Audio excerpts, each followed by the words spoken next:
like I said, I will assist you guys with whatever you guys need. Because I love this. I actually love this.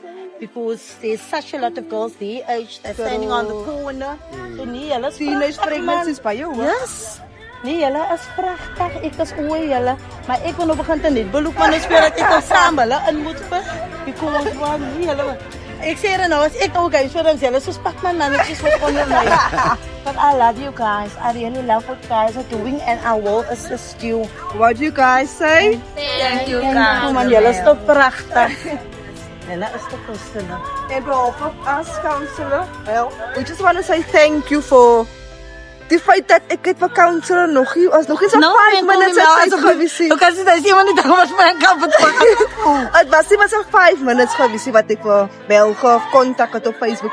En 1, 2, 3 se Mel so nog om goed te verras dat yes, I will assist them.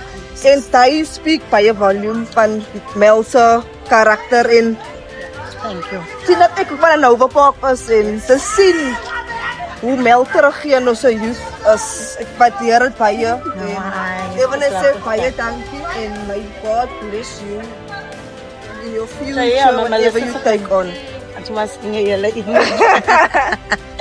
Thank you so much, guys. I will see you guys on Friday with God's more.